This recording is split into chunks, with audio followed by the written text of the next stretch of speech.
Mega ঋণ মেলা অনুষ্ঠিত হলো বেলোনিয়া শচীন দেববর্মা অডিটোরিয়ামে হলে। সোমবার দুপুরে প্রদীপ প্রজ্বলনের মধ্য দিয়ে এই ঋণ মেলা অনুষ্ঠানের সূচনা করেন মন্ত্রী শুক্লাচরণ নোয়াতিয়া। সাথে ছিলেন জেলা সভাধিপতি দীপক দত্ত, বিধায়ক দীপঙ্কর সেন, অশোক মিত্র, মাইলা ফ্রুমক, বিধায়িকা স্বপ্না মজুমদার, পৌর পরিষদের চেয়ারম্যান নিখিল চন্দ্র গুপ, জেলা শাসক মোহাম্মদ শাহজাদ পি সহ অন্যান্য অতিথিরা। দক্ষিণ জেলা পরিচালনা ইউনিট ত্রিপুরা গ্রামীণ জীবিকা মিশন দক্ষিণ জেলার উদ্যোগে এই মেগা ঋণ মেলা অনুষ্ঠিত হয়। শিবিরে দক্ষিণ জেলায় 8টি ব্লক থেকে 21টি স্বসহায়ক দলকে 20 কোটি টাকা ঋণ প্রদান করা হয়। শুরুতেই স্বাগত বক্তব্য রাখেন জেলা শাসক ও সমাহর্তা মোহাম্মদ সাজাদ PIS। তিনি তার বক্তব্যে ত্রিপুরা গ্রামীণ জীবিকা মিশনের উদ্যোগে আয়োজিত ঋণ মেলার ঋণ প্রদান ও বিভিন্ন স্বসহায়ক দলের দিদিদের সফলতা কামনা করে বক্তব্য পেশ করেন। মুখ্য বক্তা মন্ত্রী শুক্লাচরণ নোয়াতিয়া বলেছেন, নারীদের উন্নতি হলেই তবে দেশ এগোবে, ভারত জগৎ সবাই শ্রেষ্ঠ আসন লবে।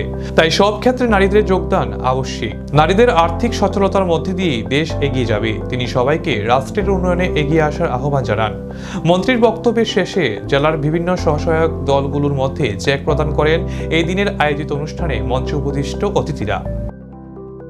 এক্সপোর্ট ইম্পোর্ট ইন্টারন্যাশনাল এই ক্ষেত্রে আমাদের দেশের বিভিন্ন যে সামগ্রিক চাহিদা জিনিসগুলি আমরা বিদেশ থেকে রপ্তানি করত এবং বিদেশ থেকে আমদানি করত, এবং আজকে দিনে দাঁড়িয়ে আমাদের দেশের প্রত্যেকটা জিনিসের ক্ষেত্রে আমাদের দেশের প্রোডাকশন থেকে শুরু করে ম্যানুফ্যাকচারিং থেকে শুরু করে বিভিন্ন সামগ্রিক জিনিসগুলি আমাদের দেশের মধ্যে আজকে অ্যাভেলেবেল পাচ্ছে।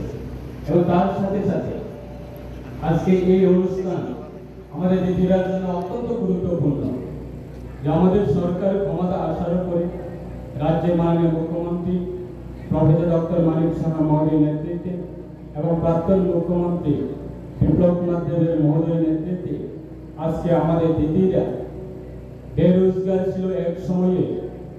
আমাদের দিদিরা প্রাইভেট লোনের দিকে তাকিয়ে এবং প্রাইভেট লোন নেওয়ার জন্য লাইন লম্বা করে যেত, আর আজকে দিনে দাঁড়িয়ে আমাদের সরকার ক্ষমতা আসার পরে প্রত্যেকটা ব্লক লেভেল যারা দিদিরা আছেন আপনাদেরকে স্বনির্ভর করার জন্য দপ্তরের মাধ্যমে আপনাদেরকে গ্রান্ট ট্রেনিং দিচ্ছে। এই ট্রেনিং এর মাধ্যমে যে আপনারা আজকে যে লোনটা নেবে এই লোনটা কি কাজে ব্যবহার করবে সেই ক্ষেত্রে আমাদের অ্যাডভান্স রাজ্য সরকারের দপ্তরের মাধ্যমে আপনাদেরকে ট্রেনিং দেওয়া হচ্ছে।